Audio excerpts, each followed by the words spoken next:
Bismillahirrahmanirrahim. Assalamualaikum warahmatullahi wabarakatuh. Alhamdulillahi wa kafa, wassalatu wassalamu ala rasulillahil mustafa wa ala alihi wa ashabihi wa man tabi'ahum bi ihsanin ila yaumiddin. Pada hari yang ketiga ini insyaallah kita akan kembali melanjutkan buku Bimbingan Islam untuk Pemula. Sekarang kita masuk dalam halaman 27, hadis-hadis berkenaan tentang salat. Nabi SAW mengatakan dalam hadis yang diriwayatkan Imam Bukhari, "Sallu kama ra'aitumuni usalli." Salatlah kalian sebagaimana kalian melihat aku salat. Ini adalah dalil petunjuk Nabi SAW agar kita salat bukan sembarang salat, tetapi betul-betul memperhatikan bacaan dan gerakan yang sesuai dengan tuntunan Nabi SAW. Hadis ini juga menunjukkan kepada kita bahwa di dalam salat sudah ada tuntunan khusus. Oleh karenanya dilarang bagi kita untuk membuat sesuatu yang baru di dalam salat yang tidak pernah dituntunkan Nabi SAW. Kita dilarang untuk mengada-ngada dengan gerakan model sendiri, bacaan model sendiri. Nabi SAW mengatakan, "Aqimu sufufakum wa tarassu." Luruskan barisan dan rapatkan. Ini menunjukkan kepada kita bahwa di dalam salat Nabi SAW menuntunkan agar satu jamaah dengan jamaah yang lain mereka saling merapatkan barisannya dan meluruskannya. Nabi SAW pernah suatu ketika beliau mengatakan luruskan, rapatkan. Kemudian ketika beliau hendak berbalik, beliau dapati tidak sengaja di sudut mata beliau terlihat dada seorang sahabat yang membusung. Maka beliau datang dan menepuk dadanya. Ini menunjukkan bahwa kita disuruh untuk satu dengan yang lain saling merapatkan dan meluruskan shaf. Anas bin Malik berkata, di antara kami ada yang menempelkan bahu dengan bahu, telapak kaki dengan telapak kaki sahabatnya. Telapak kaki di sini maksudnya adalah tumit, bukan telapak betulan ya. Nanti dikira telapak kayak gini ya. Tetapi tumit dengan tumit. Nabi SAW mengatakan, "Inni imamukum fala tasbiquni birruku'i was sujud." Sesungguhnya aku adalah imam kalian, maka janganlah kalian mendahului aku dalam ruku dan sujud. Hadis ini menunjukkan kepada kita agar kita mengikuti imam. Mengikuti maksudnya adalah membiarkan imam selesai terlebih dahulu baru kemudian kita bergerak. Bukan dengan membarengi, apalagi terlalu terlambat. Bukan mendahului, bukan membarengi, bukan terlalu terlambat. Contoh mendahului, imam belum ruku, kepala kita sudah sampai duluan. Contoh membarengi, sama-sama semua gerakannya. Imam kepalanya sampai di ruku, kita sampai juga. Dia sampai di lantai, kita sampai juga. Itu namanya membarengi. Contoh terlalu terlambat, imam sudah ruku, kita masih Al-Fatihah. Dia sudah i'tidal, kita baru mau ruku. Dia sudah sujud, kita baru mau i'tidal. Ini terlambat. Yang benar adalah dia ruku, kita ruku. Dia bangkit, kita bangkit. Bab berikutnya tentang sholat Jumat dan sholat berjamaah. Sholat Jumat dan sholat berjamaah wajib hukumnya bagi laki-laki. Perlu digarisbawahi, perlu distabiloi kata-kata wajib dan kata-kata laki-laki. Maka untuk perempuan tidak wajib. Begitu juga sholat berjamaah bagi wanita ke masjid maksudnya tidak wajib. Tetapi apabila dia berjamaah di rumah bersama sesama perempuan boleh, bahkan lebih baik. Allah Subhanahu wa taala berfirman dalam surat Al-Jumu'ah ayat 9. Ya ayyuhalladzina amanu idza nudiya lis-salati min yaumil jumu'ati fas'au ila dzikrillahi wa dzarul bai'. Dzalikum khairul lakum in kuntum ta'lamun. Wahai orang-orang beriman, bila diseru untuk menunaikan sholat pada hari Jumat, yaitu sholat Jumat, maka segera kamu mengingat Allah dan tinggalkan jual beli. Yang demikian itu lebih baik bagimu jika kamu mengetahui. Garis bawahi, stabiloi kata-kata tinggalkan jual beli. Ini menunjukkan kepada kita terlarangnya jual beli apabila sudah didirikan sholat Jumat, yaitu imam sudah berada di atas mimbar. Bagi siapa? Balik lagi, Tadi Jumatan wajib bagi siapa? Laki-laki. Maka untuk perempuan jual beli tidak mengapa. Yang dilarang adalah laki-laki yang harus ke masjid. Itu pun laki-laki yang harus ke masjid untuk sholat Jumat adalah laki-laki yang sudah baligh. Maka kalau seandainya jual beli itu dilakukan oleh anak kecil yang belum baligh, maka jual beli mereka sah. Yang merupakan dosa dan jual beli yang tidak sah adalah bila imam sudah di atas mimbar, kemudian sudah dikumandangkan iqamat, sebagian orang di luar masih jual beli. Rasulullah SAW bersabda, "Laqad hamamtu an amura bis salati fatuqama, thumma ukhalifa ila manazil qaumin la yashhaduna as-salata fa uharriqu alaihim." Sungguh aku pernah bertekad, aku kepengen sekali untuk mendirikan salat, untuk memerintahkan didirikan salat. Maksudnya Nabi SAW suruh orang iqamat, kemudian ada yang menggantikan posisi beliau sebagai imam. Dan aku sendiri, kata Nabi, mendatangi rumah-rumah suatu kaum yang di dalamnya ada laki-laki yang tidak mau salat berjamaah di masjid, lalu aku bakar rumah mereka. Ini menunjukkan bahwa laki-laki itu tempat salatnya adalah di masjid, kecuali bila ada uzur untuk tidak ke masjid. Uzurnya adalah sakit, safar, ada keperluan yang tidak memungkinkan untuk ke masjid, seperti pekerjaan-pekerjaan yang tidak mungkin ditinggalkan, semacam pemadam kebakaran atau dokter di UGD yang kedatangan pasien di jam sholat. Kemudian yang keempat adalah hujan, yaitu hujan deras. Apa saja empat tadi? Boleh enggak ke masjid bagi laki-laki bila empat. Satu apa? Sakit. Tentu sakit yang menghalangi ke masjid. Dua, safar. Tiga, safar yang dimaksud adalah nyambi safar. Misalnya di pesawat, di kereta api. Adapun kalau sudah safar sampai di sana, antum tinggal misalnya di rumah, depan rumahnya masjid, harus ke masjid. Ketiga, keperluan mendesak seperti dokter yang ada di UGD atau pemadam kebakaran atau tim SAR yang sedang menangani bencana alam. Keempat, hujan. Hujan apa?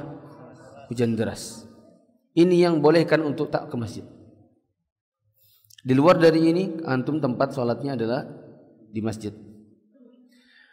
Ketiga, Abdullah bin Mas'ud radhiyallahu anhu berkata, apabila kalian ingin bertemu Rasulullah dalam keadaan muslim, maka lakukanlah sholat 5 waktu begitu mendengar azan. Allah mensyariatkan sunanul huda, kebiasaan dari petunjuk Nabi, dan sholat 5 waktu merupakan bagian dari sunanul huda. Jika kalian sholat 5 waktu di rumah, sebagaimana orang yang tidak melakukannya di masjid, maka sungguh kalian telah meninggalkan sunnah Nabi. Dan kalau kalian sudah meninggalkan sunnah Nabi, maka kalian akan tersesat.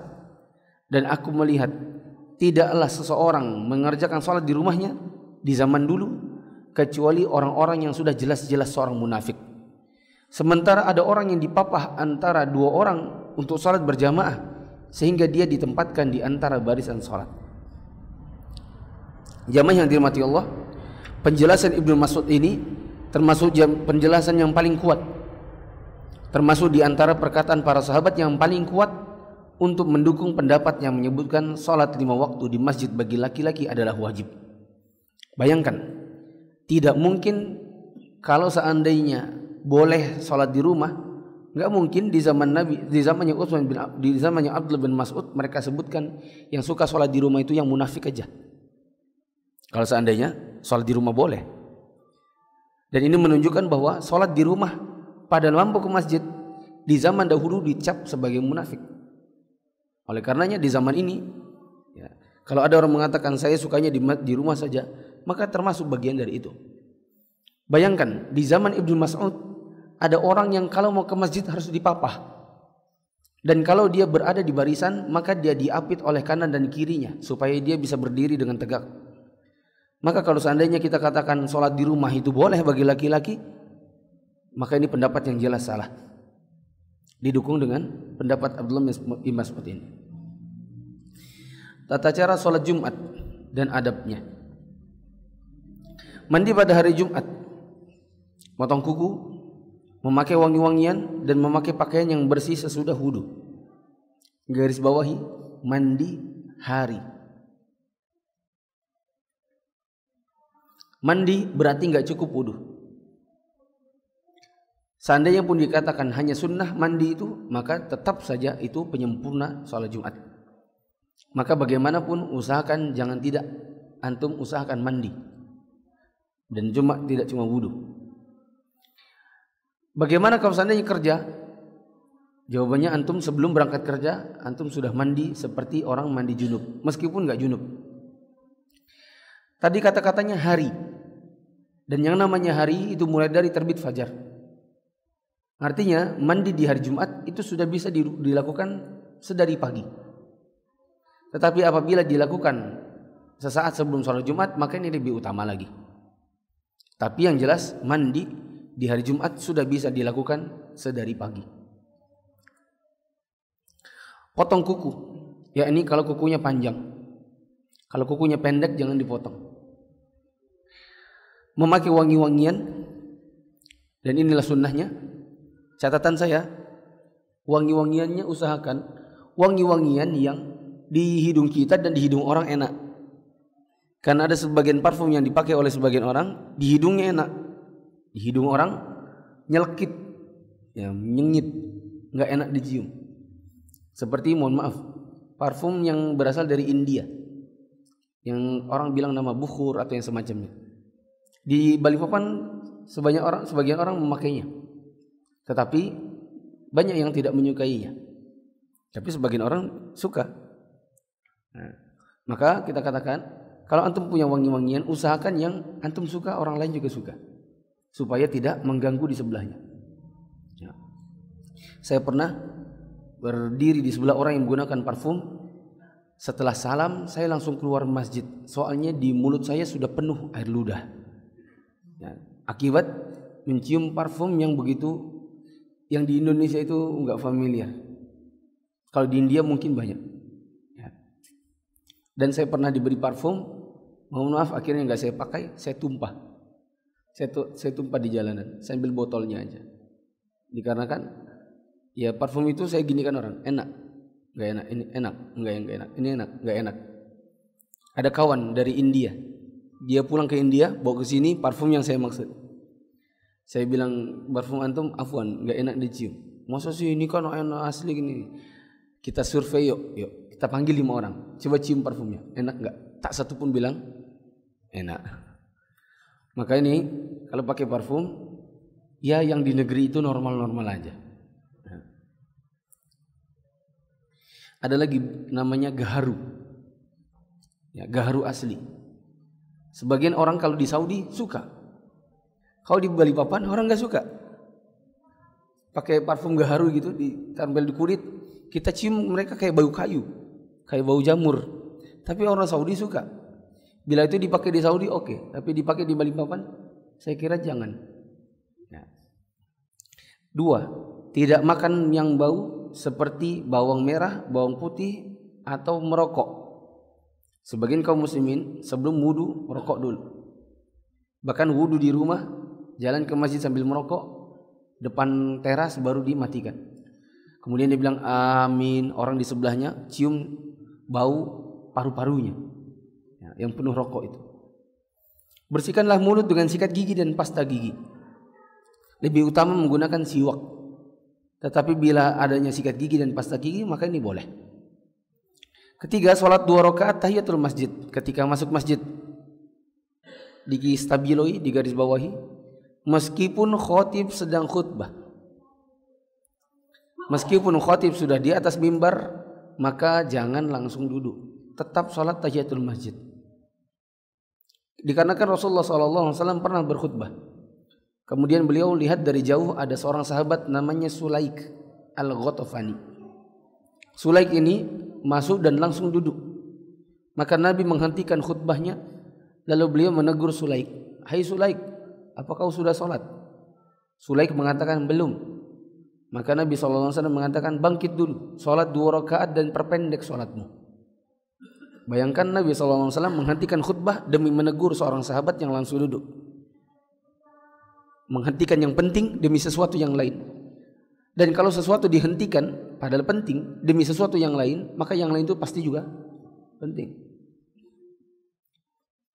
Keempat, duduklah untuk mendengar khutbah dan jangan bicara. Duduk, maka jangan berdiri. Karena kalau antum berdiri dilihat oleh khotibnya nggak enak dipandangan, seolah-olah antum kepengen segera selesai. Ketika antum berdiri sambil mendengar khutbah, itu seolah-olah gestur tubuhnya mengatakan, woi cepat woi. Maka duduklah dengan tenang. Catatan, duduk hadap khotib, jangan duduk hadap belakang. Karena di sebagian masjid orang datang tapi duduknya hadap belakang. Misalnya masjid ini, di luar sana mereka datang duduk tapi kakinya di tangga, pantatnya di atas, jadi hadapnya bukan ke khotib, hadapnya ke luar sana. Bahkan di sebagian perkantoran di Batakkan ada yang pernah saya khutbah, walhamdulillah pas khutbahnya tentang sholat Jumat, saya dapati di masjid itu orang-orang di teras-teras itu tidur, jadi hadapnya bukan hadap belakang khotib, hadap langit. Ya, setelah saya mulai khutbahnya bla bla bla bla, saya tegur langsung terbangun hadap ke dalam. Ya, sebagian dari mereka sundul-sundulan dikarenakan mendengarkan ceramah tentang sholat Jumat. Jangan bicara, karena Nabi SAW mengatakan, idza qulta li akhika ansit wal imamu yakhtub faqad laghawta. Bila imam sedang berkhutbah lalu kau bilang sama temanmu, diam, maka sesungguhnya engkau berbuat sia-sia. Bayangkan, nyuruh orang diam itu termasuk di antara perkataan penting, ya tidak? Diam, dengarkan. Itu perkataan penting tidak? Penting. Yang penting itu aja oleh Nabi SAW dikatakan apa? Sia-sia. Bagaimana kalau lebih rendah lagi kadar kepentingannya dari itu? Misalnya, nanti habis ini makan di mana? Tadi malam kamu nonton bola nggak? Berapa tadi malam skornya? Nah, kelima, sholat Jumat 2 rakaat mengikuti imam dan niatnya hanya dalam hati, karena memang tidak ada tuntunan mengucapkan usolli sholatul jumu'ati raka'ataini lillahi ta'ala. Itu bacaan yang diada-adakan oleh orang di zaman sekarang yang tak satu hadis pun yang menunjukkan hal itu. 6. Sholat sunnah 4 rakaat setelah Jumat di masjid, dan yang lebih utama adalah dilaksanakan 2 rakaat tapi di rumah. Dan saya katakan, bila pun di masjid cuma 2 itu pun juga boleh, dan bila seandainya di rumah dibuat 4 itu pun juga boleh. 7. Memperbanyak sholawat seperti bacaan tasyahud ketika sholat, yaitu Allahumma sholli ala Muhammad wa ala ali Muhammad, diperbanyak di hari Jumat. Ke-8. Berdoa sungguh-sungguh pada hari Jumat. Nabi SAW bersabda, inna fi yaumil jumu'ati la sa'atun la yuwafiquha muslimun yas'alullaha fiha khairan illa a'tahu Allahu iyyah. Sesungguhnya pada hari Jumat ada satu masa, ada satu waktu di mana tidaklah seorang muslim bertepatan pada hari itu sedang memohon kebaikan kepada Allah, kecuali Allah akan kabulkan, Allah akan berikan kebaikan yang diminta itu kepadanya. Dan Nabi SAW ditanya tentang kapan waktunya, maka beliau mengatakan di akhir hari Jumat setelah selesai sholat asar. Di antara waktu yang mustajab untuk berdoa adalah setelah asar, sesaat sebelum maghrib. Sesaat sebelum maghrib. Bab baru, cara sholat jenazah. Cara sholat jenazah, niat sholat mayit di dalam hati. Tidak ada tuntunan usolli sholatal janazati arba'an takbiratin lillahi ta'ala. Itu adalah perkara yang diada-adakan dalam agama kita. Kemudian takbir yang pertama. Setelah takbir baca ta'awudz, kemudian baca bismillah, kemudian al-fatihah. Kemudian takbir lagi yang kedua dengan membaca sholawat Ibrahimiyah yang biasa dibaca di saat tasyahud. Kemudian takbir yang ketiga, lalu membaca doa yang penting dari Rasulullah SAW. Lalu takbir yang keempat, dan berdoa sekendak hati kemudian salam sambil menoleh ke kanan. Perhatikan, saya praktekkan. Salat jenazah tidak ada ruku dan tidak ada sujud, hanya ada takbir. Saya pernah lihat, menyaksikan sendiri, ada orang memimpin salat jenazah, sepertinya imamnya tidak belajar, dia mengimami sambil ruku. Habis ruku, waktu dia ruku, semua orang jadi ribut. Loh, kok ruku? Loh, kok ruku? Ya. Maka saya katakan jangan terlalu semangat untuk beribadah kalau antum belum betul-betul memahami ilmunya. Apalagi mau ceritanya memimpin. Takbir salat jenazah caranya cuma begini. Allahu Akbar. Ini takbir satu. Kemudian baca a'udzubillahi minasyaitonirrajim, bismillahirrahmanirrahim. Kemudian Al-Fatihah. Ghairil maghdubi 'alaihim waladdallin. Amin. Kemudian takbir. Boleh angkat tangan, boleh tidak. Yang penting bibirnya bilang apa? Allahu Akbar. Tangannya angkat boleh, tidak boleh. Kemudian membaca shalawat Ibrahimiyah yang kita biasa baca di tasyahud. Allahumma shalli ala Muhammad wa ala ali Muhammad kama shallaita ala Ibrahim wa ala Ibrahim innaka Hamidum Majid. Yang dinamakan dengan Ibrahimiyah yaitu manakala ada ucapan kama shallaita ala Ibrahim, nanti juga kama barakta ala Ibrahim. Itu yang dimaksud dengan shalawat Ibrahimiyah. Allahumma barik ala Muhammad wa ala ali Muhammad kama barakta ala Ibrahim wa ala ali Ibrahim innaka Hamidum Majid. Innaka Hamidum Majidnya ada berapa? 2. Lihat lagi bacaan yang kemarin di bacaan tasyahud. Kemudian takbir, Allahu Akbar. Kemudian baca doa yang berasal dari Nabi SAW. Doanya ada di halaman 32 tadi. Saya bacakan, coba antum ikuti. Ini diambilnya yang pendek ya. Saya saja yang baca ya. Allahumma fil hayyina wa mayyitina wa syahidina wa ghaibina wa saghirina wa kabirina wa dzakarina wa unthana. Allahumma man ahyaitahu minna fa ahyihi 'ala al-islam wa man tawaffaitahu minna fa tawaffahu 'ala al-iman. Allahumma la tahrimna ajrahu wa la taftinna wa la tudillana ba'dahu. Atau doa yang sangat dikenal, Allahumma ighfir lahu warhamhu wa'afihi wa'fu anhu wa akrim nuzulahu wa wasi' madkhalahu waghsilhu bil ma'i wal thalji wal barad wa naqi minal khataaya kama yunqqa thawbul abyad min ad-danas. وأبدله خيرا من داره وأهلا خيرا من أهله وزوجا خيرا من زوجه وأدخله الجنة وأعوذ من عذاب النار ومن عذاب القبر. Ini diantara doanya. Kemudian takbir yang keempat, Allahu Akbar. Takbir yang keempat ini mau doa boleh, langsung salam boleh. Doa boleh, langsung salam boleh. Seandainya antum mau berdoa juga boleh. Allahumma la tahrimna ajrahu wa la taftina ba'dahu waghfir lana wa lahu. Kemudian salam, kanan saja boleh, kanan kiri boleh, dua-duanya boleh. Bab baru, salat Id. Salat Id di musalla.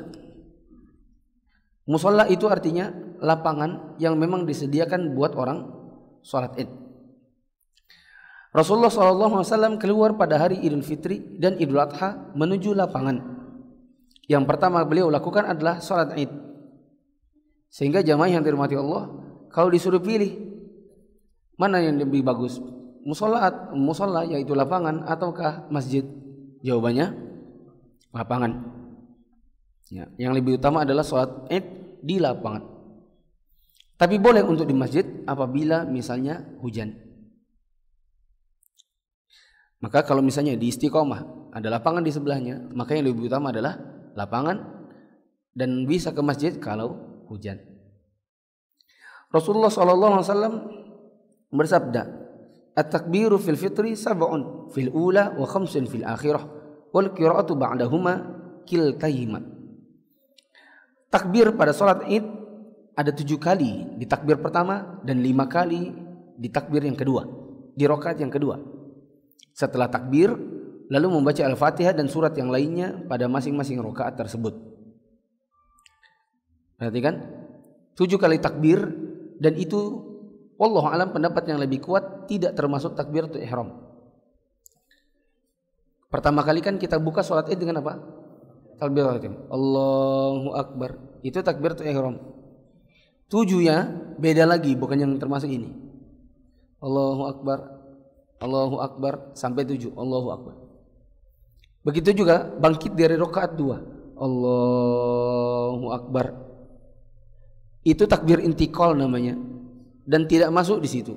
5-nya tambahan lagi, Allahu Akbar sampai 5 kali. Pada Idul Adha disyariatkan untuk berkurban. Berdasarkan sabda Rasulullah SAW, hal yang pertama kami lakukan pada hari ini, yaitu hari Idul Adha, adalah sholat, kemudian pulang dan menyembelih kurban. Barang siapa yang melakukan demikian, maka telah sesuai dengan sunnah kami. Dan barang siapa menyembelih kurban sebelum sholat, maka sembelihannya hanya daging biasa yang dia sediakan untuk keluarganya dan tidak termasuk kurban. Perhatikan, dalam Idul Adha sholat dulu baru nyembelih. Siapa yang nyembelih dulu baru sholat, maka sembelihannya tidak diterima, tapi boleh dimakan. Nabi SAW mengatakan itu cuma sekadar sembelihan untuk keluarganya, berarti boleh dimakan. Nabi bilang sama sekali tidak termasuk kurban, berarti tidak sah kalau diniatkan sebagai kurban, meskipun niatnya baik. Karena di zaman Nabi SAW ada seorang laki-laki yang bisa menyebutkan namanya, saya beri hadiah koko baru. Siapa laki-laki itu?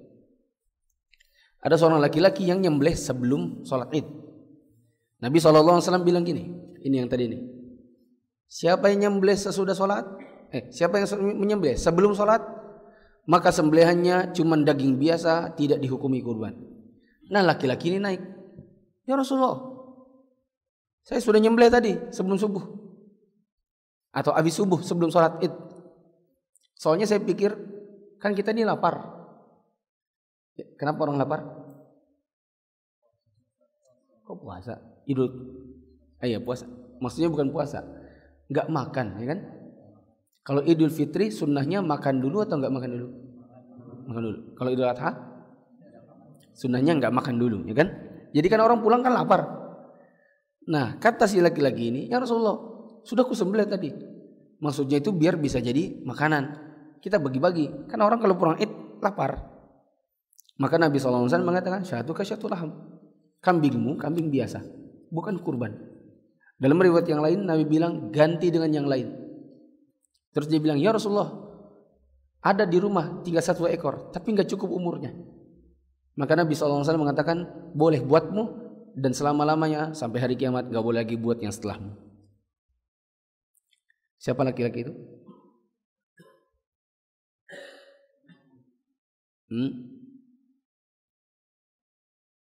Gak tahu. Namanya Abu Burdah bin Niyar. Siapa namanya? Abu Burdah bin Niyar.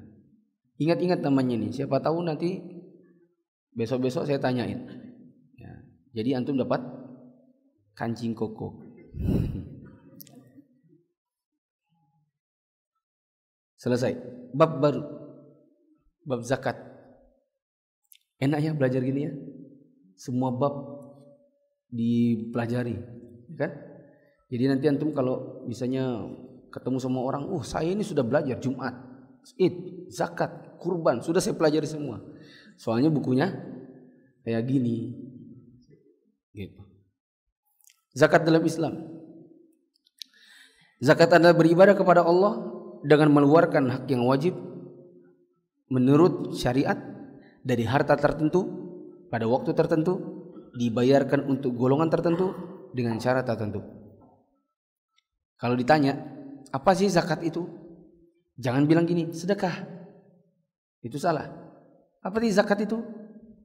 Antum bilang, ya pokoknya ngeluarin harta. Maka itu salah. Kurang. Zakat itu adalah pengeluaran dengan jumlah tertentu dari harta tertentu pada waktu tertentu dengan cara tertentu diberikan kepada orang tertentu. Hukum menunaikan zakat. Hukumnya adalah fardu ain bagi orang-orang yang memenuhi syaratnya. Berdasarkan kitab Al-Quran, As-Sunnah, dan Ijma'. Allah Subhanahu wa ta'ala berfirman, wa aqimus sholata wa atuz zakah. Dirikan salat, tunaikan zakat. Kedudukan zakat dalam Islam sangat penting sehingga menjadi rukun Islam ketiga. Zakat disebut bersamaan dengan sholat di banyak tempat dalam Al-Quran. Ini menunjukkan kedudukan yang tinggi di sisi Allah. Zakat wajib atas muslim yang merdeka dan memiliki harta sampai nisab. Nisab itu artinya ukuran minimal untuk bisa zakat. Dia memilikinya dengan sempurna, tidak terkait dengan hak orang lain. Pada beberapa jenis harta disyariatkan telah haul, yaitu 1 tahun hijriyah. Tapi ini kalau saya detailkan, nanti kita jadi kajian zakat, dan kajian zakat pasti butuh waktu panjang. Gini saja, ini kan pertemuan 3, dan kita sudah hampir dengan staples-nya, alias sudah hampir tengah buku, ya kan? Ini hari 3. Kira-kira yang di sininya lagi 3 hari, berarti sisa 2 hari. Kan kita mau 8 hari nih. Maka nanti hari ke-7 dan ke-8, bila cukup waktu, bila buku ini habis sebelum hari 7 dan 8, berarti hari dan 7 dan 8-nya kita balik ke zakat. Dan saya harap kepada panitia takmir masjid, siapkan papan tulis di sini. Kalau tidak bisa papan tulis, berarti pakai layar dan colokan. Saya bawakan laptop. Nanti saya sambil ngetik, antum melihat di layar. Jenis harta yang wajib dikeluarkan zakatnya. 1. Emas dan perak. Itu wajib dikeluarkan zakatnya bila mencukupi nisab. Nisabnya adalah 20 mithqal atau 85 gram. Dan kadar yang harus dikeluarkan adalah 1/40 atau 2,5%. 2,5% sama dengan berapa? 1/40. Jadi kalau antum panitia zakat dan antum kepo, pengen tahu berapa hartanya orang itu, berapa zakatnya kali 40, dapatlah jumlah hartanya. Tapi kepo amat ya. Adapun nisab perak adalah 5 uqiyah. Nisab perak adalah 5 uqiyah, yaitu setara dengan 595 gram.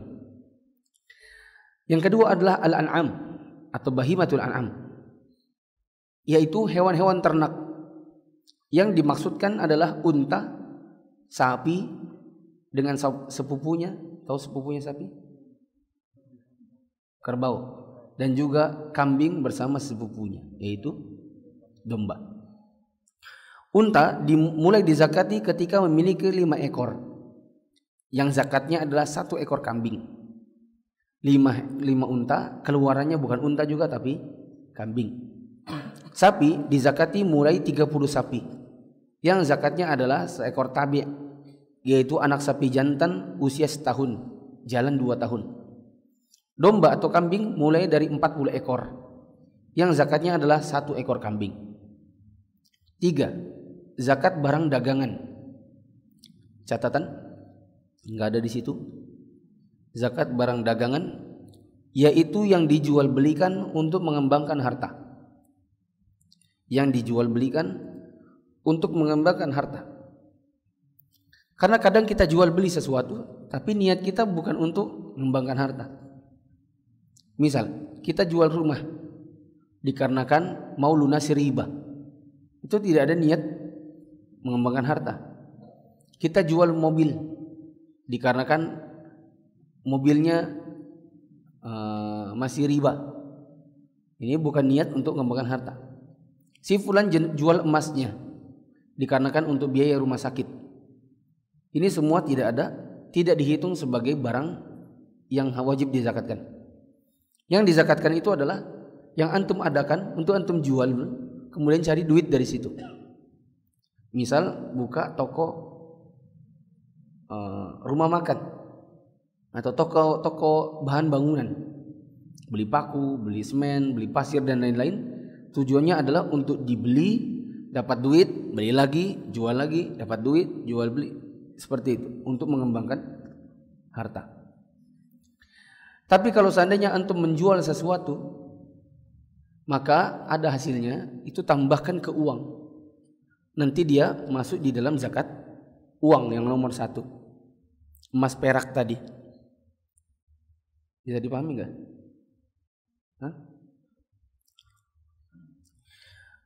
Keempat, zakat biji-bijian dan buah-buahan.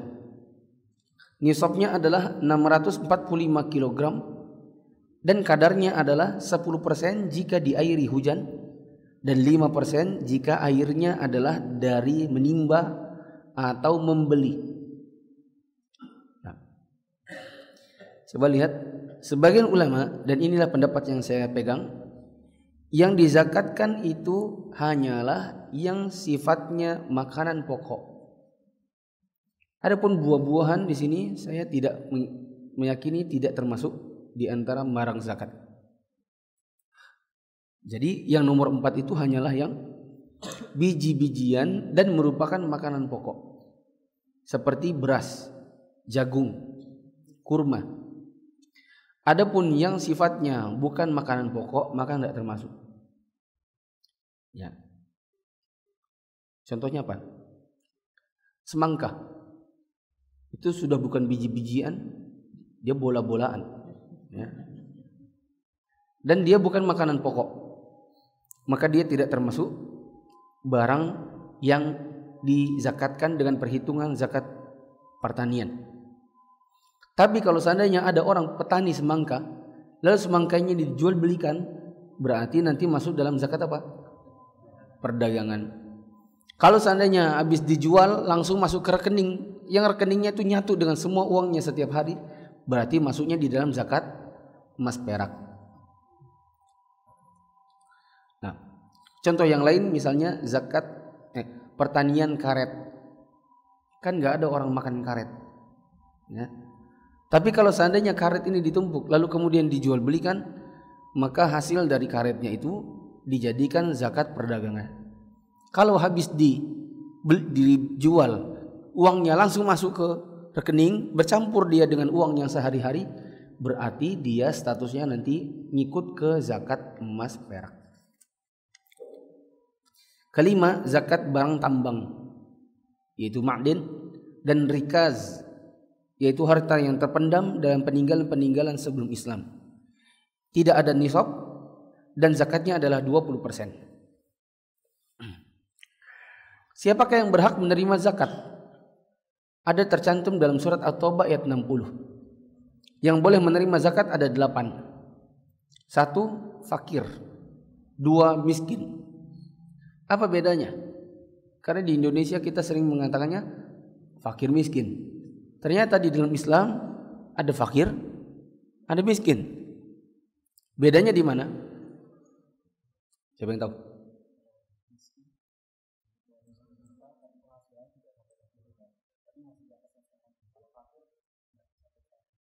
Bagus. Tapi saya nggak janjiin baju koko kan tadi barusan, nggak ya? Nggak. Salah antum, harusnya Anda ngomong dulu baru antum jawab. Apa bedanya fakir dan miskin? Ada kebutuhan, ada penghasilan. Ada kebutuhan, ada pendapatan. Miskin itu setengahnya cukup, tapi tidak mencukupi sampai totalnya. Setengah lebih, tapi untuk utuh nggak ada. Fakir itu setengahnya pun nggak ada. Si fulan punya istri 1, anak 5. Dia kerja tukang bangunan, istrinya jadi tukang cuci. Untuk menghidupi kontrak listrik, air, sekolah anak dan lain-lain, anggaplah per bulan kebutuhan mereka adalah 3 juta. Si fulan ini pendapatannya 500.000, istrinya 500.000. Berarti dia fakir atau miskin? Yo. Fakir. Kebutuhan 3 juta. Pendapatan berapa? 1. Setengahnya dari 3 juta berapa? 1,5. Setengahnya nggak ada. Berarti itu apa? Fakir. Si fulan tadinya tukang bangunan, terus dia jadi Gojek. Dia daftar jadi Gojek, pendapatannya naik. Dia dapat 2 juta. Istrinya 500.000. Berarti dia miskin atau kaya atau fakir? Miskin. Karena kebutuhan 3 juta, setengahnya cukup. Karena pendapatannya total 2,5. Tapi 3 juta juga tidak mencukupi, berarti dia miskin. Maka dari sini kita bisa simpulkan juga fakir atau miskin itu standarnya bukan cukup dengan UMR atau tidak. Karena bisa jadi ada orang pendapatannya UMR, misalnya UMR Balikpapan 2.500.000, tapi kebutuhan dia 5 juta per bulan karena anaknya 10 misalnya. Ketiga, pengurus zakat. Yang dimaksud adalah bukan pengurus ya. Ini salah fatal ini. Yang dimaksud adalah amil. Dan istilah amil ini nggak bisa dikatakan hanya dengan pengurus. Karena kalau seandainya cuma dibilang pengurus, nanti sebagian pengurus masjid mengira mereka boleh terima zakat. Karena begitulah sebagian kaum muslimin. Mereka membentuk panitia zakat sebulan sebelum Ramadan. Ditunjuk, kamu panitia itikaf, kamu ketua buka puasa, kamu ketua taraweh, kamu ketua zakat. Terus dia kira dirinya adalah amil. Terus minta duit dari zakat. Ini coret ini. Jangan tulis pengurus. Tulislah amil. Dan amil itu punya definisi khusus yang terlalu sakral untuk di Indonesia kan dengan kata-kata pengurus. Amil itu sepanjang tahun kerjanya cuma data, salur, kumpul, salur. Data, kumpul, salur. Tidak punya pekerjaan yang lain. Maka kalau misalnya di Masjid As-Salam Bandara membentuk panitia zakat, ada penerimaan.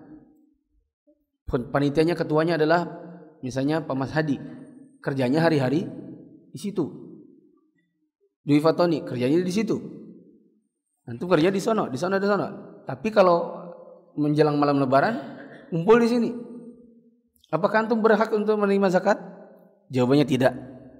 Karena antum bukan amil. Ustaz, capek Ustaz. Nungguin orang 3 malam. Jatahin satu-satu sampai jam 11 malam. Kalau antum merasa capek dan antum ingin diupah, maka antum boleh diupah dari kas masjid. Tidak boleh ngambil dari zakat. Keempat adalah mu'allaf. Orang awam kalau ditanya apa itu mu'allaf, mesti jawabannya baru masuk Islam. Dan ini adalah definisi yang salah. Mendefinisikan mu'allaf sebagai baru masuk Islam itu pengetahuan yang cuma setengah. Itu namanya mendefinisikan dengan contoh.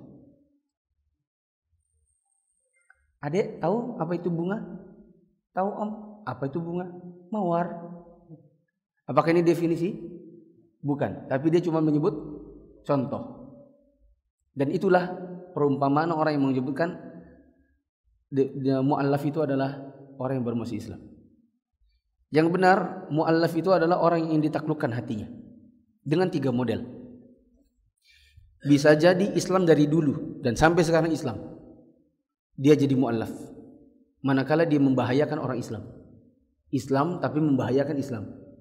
Misalnya preman di Kampung Baru. Kegiatannya adalah nongkrong di jalan, malakin orang. Terus pengurus masjid di situ merasa kayaknya dia kalau diberi zakat, siapa tahu dia nggak malakin orang lagi. Didatangin premannya. Ya saudaraku, bisa nggak? Kamu nggak usah lagi di sini. Nanti kita beri zakat. Dia berhenti dari kegiatan memalaki orang, ya, dari premanismenya dengan diberi zakat. Ini termasuk mu'allaf, meskipun statusnya Islam dari dulu. Ada Islam baru, itu tadi itu baru masuk Islam, yang hatinya goyah, baru mau Islam tapi goyah. Misalnya dia baru mau Islam, keluarganya langsung mengusirnya.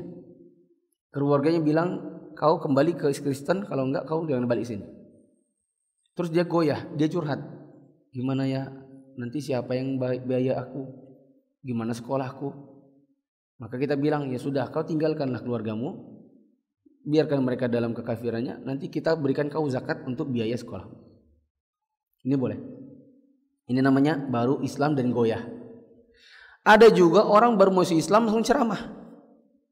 Mantan biarawati langsung ceramah. Itu enggak. Baru masuk Islam kemarin terus keliling masjid. Ustadz, dai, mantan mu'allaf. Ada kan? Ada enggak? Maka kalau seperti ini namanya bukan mu'allaf. Mu'allaf itu baru termasuk mu'allaf itu baru masuk Islam dan goyah. Tapi kalau sudah ceramah itu namanya bukan goyah. Itu namanya kokoh, sejati. Paham ini? Meskipun ngawur.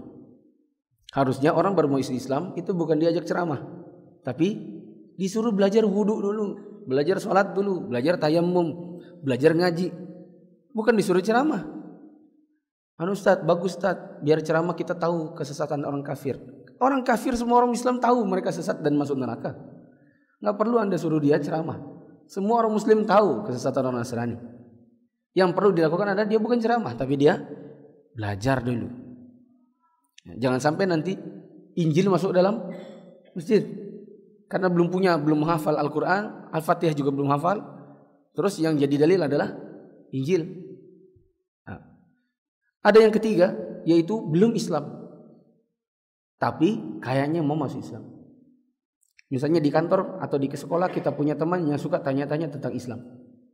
Bahkan saya pernah lihat di kajian saya satu orang seperti antum, baju koko, peci, celana, duduk depan saya. Setelah selesai kajian, bubar, temannya bilang, Ustaz, kenalin Ustaz, ini masih Kristen. Loh, kok kamu masuk masjid? Iya, katanya dia pengen dengerin ceramah dulu untuk menguatkan hatinya betul-betul biar bisa masuk Islam. Orang seperti ini dia statusnya kafir, tetapi ada keinginan masuk Islam, maka boleh baginya untuk diberi zakat. Kelima, memerdekakan budak, yaitu budak Islam yang ingin memerdekakan dirinya, boleh diberi zakat. Kemudian orang-orang yang berhutang, catatan, nggak semua hutang dikasih. Nanti di masjid zakat terkumpul 20 juta. Ternyata di antara panitia zakat ada yang terlilit KPR. Masih 50 juta. Udah buat kamu semua. Keenakan dia. Dan kita sering dapatkan begini. Di sebagian masjid-masjid besar yang zakatnya ratusan juta, banyak orang nyetorkan surat perjanjian utang piutang. Kertasnya kadang-kadang masih baru, artinya kayak baru dibikin. Ya. Kadang-kadang namanya Robert, Edward, nama-nama orang kafir. Dulu saya pernah, Ustaz gimana, terima gak nih? Berapa? 100 juta. Bah, kita aja 100 juta mending kasih orang miskin daripada dia. Lihat ke statusnya, KTP-nya apa? Kristen. Jelas gak usah dikasih, ngapain dibawa ke sini? Ya. Kalau yang KPR Muslim Ustaz gimana? Jawabannya jangan dikasih. Kenapa? Biar dia rasakan gak enaknya riba. Biar aja. Itu pendidikan baginya. Kalau dia sudah terima terus dikasih duit lunas, senang dia ntar besok-besok KPR lagi, minimal leasing. Ya. Jadi bagi dia, biarkan dia bertanggung jawab atas apa yang dia lakukan, biar dia merasakan ngerinya riba. Ketujuh, orang yang di jalan Allah, yang dimaksud adalah jihad, dan tidak boleh masjid. Ada sebagian orang yang bayar zakat ke masjid, maksudnya buat kas masjid. Alasannya ini kan fisabilillah. Kita jawab fisabilillah yang ada di nomor 7 ini maksudnya adalah perang. Apa maksudnya? Perang. Kalau seandainya masjid dimasukkan nomor 7, maka kita katakan gak ada gunanya pembagian 8. Gak ada gunanya nih, fakir, miskin, amil, gak ada gunanya. Cukup tulis saja fisabilillah. Toh semuanya fisabilillah. Ya atau tidak? Memberi orang fakir miskin fisabilillah enggak? Fisabilillah. Ngasih orang yang Islam dan ingin memerdekakan dirinya fisabilillah. Ngasih orang yang berhutang fisabilillah. Fisabilillah semua jadinya. Kalau seandainya masjid dikategorikan fisabilillah. Ya. Tapi kenapa dibuat 8? Jawabannya karena yang nomor 7 ini maksudnya adalah perang. Buat beli persenjataan, obat-obatan dan makanan. Terakhir yang ke-8, yang juga berhak untuk menerima zakat adalah orang yang sedang dalam perjalanan. Catatan gak ada di situ dan penting banget. Dan kehabisan bekal. Tidak semua orang yang dalam perjalanan bisa terima zakat. Ini sama-sama jamaah umroh. Aku lagi safar. Kamu ada zakat kah? Ada. Buatku. Ini punyaku buatmu. Tukeran antar mereka. Hanya gara-gara nomor 8 ini Pak, sedang dalam perjalanan. Yang benar bukan sedang dalam perjalanan tok, tapi sedang dalam perjalanan dan apa tadi? Kehabisan bekal. Contoh, ada ikhwan dulu kerja di Total. Total sekarang jadi PHM. Dia rumahnya di Garut. Dia naik chopper sampai Bandara Balikpapan, naik pesawat sampai Bandara Jakarta, masuk taksi omprengan Avanza. Ada 3 orang di dalamnya. Rupanya 3 orang ini dia kira 2 penumpang 1 sopir. Rupanya 3 ini sudah komplotan. Terus dia dibius, dikasih minum sesuatu, dibius. Akhirnya dia dilempar di jalan tol di Jakarta. Ya, terus siuman ada di rumah sakit. Baginya boleh diberi zakat. Yaitu buat pulang. Anggaplah misalnya dokter. Sudah siuman mas? Ya. Gimana saya dokter? Anda ditemukan orang di jalan tol. Kayaknya dibius ya. Oh iya saya ingat 3 orang bius saya. Gimana sudah pulangnya? Gimana ya? Dompet nggak ada, HP nggak ada, ATM hilang. Dokternya bilang, kebetulan saya mau bayar zakat nih. Bolehkah diberi? Boleh aja ke dia. Tapi sebatas buat pulang. Jangan gini, berapa kebutuhannya? 20 juta dok. Kamu kemana emang? Mau umroh? Berapa kemana mas? Ke Garut. Naik apa kira-kira? Naik bis dokter. Berapa ke sana? Mungkin 200 kali dokter. Oh iya. Ini ya saya kasih zakat 300.000 buat naik bis plus makan di jalan. Sampai di sana kan sudah kembali ke keluarganya. Jadi diberi sebatas dalam perjalanan sampai dia bisa pulang. Sudah 1:30. Pembacaan kita panjang juga. Ada pertanyaan?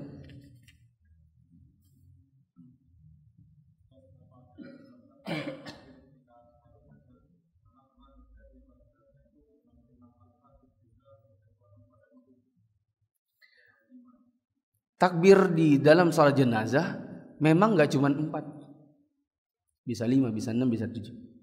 Bahkan bisa 9. Ada lagi?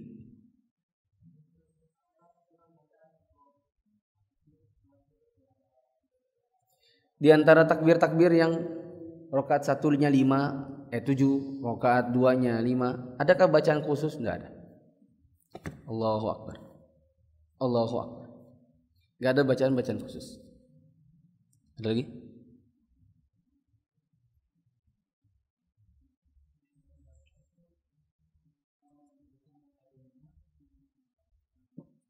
Ulang.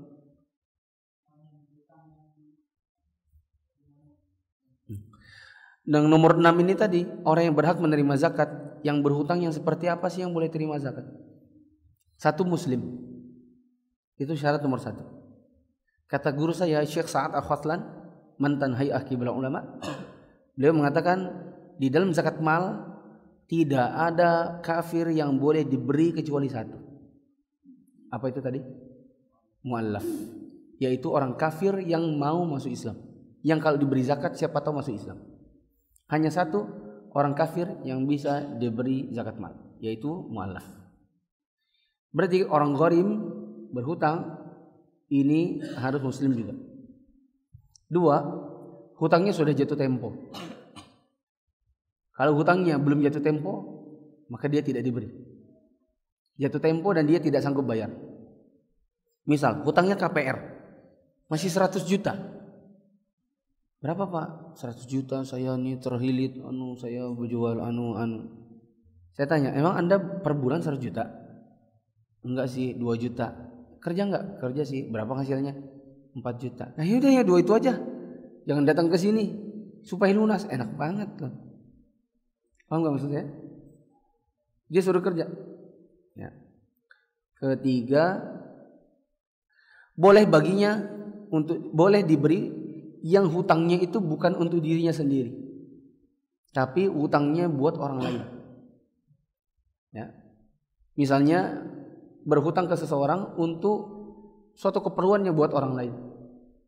Yang sering disebutkan oleh para ulama, berhutang dalam rangka mendamaikan orang. Ya, misalnya ada tawuran muslim lawan muslim, berkelompok. Kemudian punya kebutuhan, misalnya kebutuhan anggaplah makanan, apalah segala. Dalam rangka mendamaikan semua. Ada hutang yang tertunggak boleh ditombok dari zakat. Nah, ada lagi?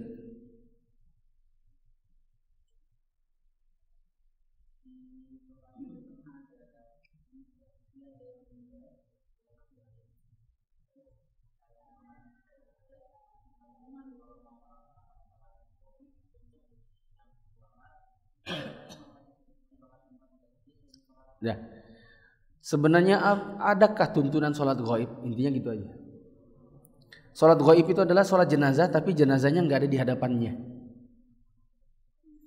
Sholat gaib satu-satunya yang pernah terjadi di dalam Islam itu adalah sholat gaibnya Nabi untuk Raja Najasyi. Raja Najasyi inilah raja yang dulunya Nasrani, yang menampung kaum muslimin pertama kali hijrah kloter pertama. Hijrah kloter pertama kan ke Habasyah, terus ke Taif, baru ke Madinah. Nah, kloter pertama berangkatnya ke Habasyah. Sampai di Habasyah, Raja Najasyi yang menampung mereka. Padahal rajanya agamanya apa? Nasrani. Begitu juga seluruh rakyatnya. Mereka Nasrani. Ya, singkat saya ceritakan dikit ya. Akhirnya dua orang kafir Quraisy, salah satunya adalah Amr bin As, diutus menuju ke Habasyah buat jemput orang-orang ini yang pergi. Dia datang, mereka berdua datang membawa hadiah-hadiah buat Najasyi. Wahai raja, engkau baik hati bla bla bla. Tapi wahai raja, orang-orang yang hijrah ke tempatmu itu keluarga kami para pencuri. Mereka orang-orang yang zalim. Jangan sampai negerimu dikacaukan oleh mereka. Serahkan mereka kepada kami. Najasyi enggak mau percaya dengan begitu saja. Dipanggillah siapa namanya? Salah satu dari orang-orang Makkah yang hijrah ini. Didatangkan, kemudian ditanya, kenapa kalian lari? Nah, yang menjawab siapa ya? Utsman bin Affan kalau nggak salah. Ya, karena Utsman bin Affan ada di rombongan itu. Kalau tidak Utsman bin Affan atau Adi, saya lupa. Ya, di antara mereka ada yang mengatakan, kami lari dikarenakan orang-orang ini tidak mau beriman kepada Muhammad. Dan sebenarnya sudah datang Nabi yang terakhir, yaitu Muhammad. Najasyi, orang Nasrani yang membaca kitab Injil yang asli. Dan dia tahu bahwa akan ada Nabi terakhir dari kalangan bangsa Arab, ya, yang namanya Muhammad. Ya. Dan dia bertanya, berarti Muhammad sudah datang? Iya, sudah datang. Coba sebutkan salah satu wahyu yang berkenaan dengan yang disebutkan oleh Muhammad. Maka yang ditanya oleh Najasyi membacakan surat Maryam. Dan isi surat Maryam mirip seperti yang ada di Injil yang dia pernah baca. Maka Najasyi pun kemudian diam-diam masuk Islam. Dia menangis karena mendengar wahyu yang dibacakan, yaitu surat Maryam. Itu tidak mungkin, pasti datang dari Muhammad yang dimaksudkan di dalam Injil. Akhirnya dia masuk Islam. Lalu kemudian singkat kata, yang di Mekah sisa rombongannya hijrah ke Madinah. Yang sudah Habasyah duluan akhirnya hijrah juga, meninggalkan kampung ini dan akhirnya bertemu di Madinah. Kemudian datang utusan bahwa Najasyi yang ada di Habasyah wafat. Maka Nabi SAW memerintahkan orang-orang untuk bangkit, lalu kemudian sholat jenazah secara gaib. Itulah satu-satunya sholat gaib yang pernah terjadi di zaman Nabi. Dan ini adalah satu-satunya sholat gaib yang menjadi dalil sholat gaib. Tetapi coba diperhatikan, sholat jenazah untuk Najasyi itu kenapa? Kenapa dia disolatkan dalam keadaan gaib? Sebagian ulama ada yang mengatakan dikarenakan dia adalah orang yang punya jasa dalam Islam. Dialah orang yang pertama menampung muhajirin di negerinya. Padahal waktu itu dia masih Nasrani. Jadi kalau seandainya yang ada yang meninggal dan mau disolatkan gaib, bisa kalau dia punya jasa dalam Islam. Pertanyaan ini, itu orang yang di mana? Di lokasi punya jasa apa dalam Islam? Gak ada ustadz preman malah. Oh, gak usah. Pendapat yang kedua mengatakan dia disolatkan jenazah secara gaib Najasyi ini dikarenakan tidak ada yang mensolatkan dia. Dikarenakan Najasyi ini hanya satu yang Muslim, sementara rakyatnya semua Nasrani. Maka bisa disolatkan secara gaib kalau di tempat itu tidak ada yang mensolatkan dia. Tadi katanya di lokasi sudah disolatkan, berarti nggak masuk juga. Kalau ikut kriteria nomor 2. Kriteria nomor 3, penguasa Muslim. Najasyi disolatkan Nabi dikarenakan dia seorang penguasa Muslim. Pertanyaan, itu penguasa atau rakyat jelata? Rakyat jelata, Ustaz. Ustaz, manajer itu tetap rakyat, bukan ulil amri. Dia bukan penguasa, berarti tidak disolatkan. Maka mau pakai alasan 1, alasan 2, alasan 3, kasus itu sama sekali nggak cocok. Seperti halnya yang ada sering dikumandangkan di hari Jumat, ya atau tidak? Setelah selesai sholat Jumat nanti ada pengumuman, mari kita mohon kerelaannya jamaah untuk sholat Jumat buat Pak Anu yang ada di Jawa, yaitu bapaknya Pak manajer. Pertanyaannya, di sana dia penguasa Muslim? Bukan, rakyat. Punya jasa dalam Islam? Enggak juga. Dia satu-satunya orang di sana yang Muslim dan tidak dimensolatkan? Enggak juga. Ya berarti enggak ada syariat untuk sholat jenazah. Subhanakallahumma wa bihamdika asyhadu an la ilaha illa anta astaghfiruka wa atubu ilaik. Wassalamualaikum warahmatullahi wabarakatuh.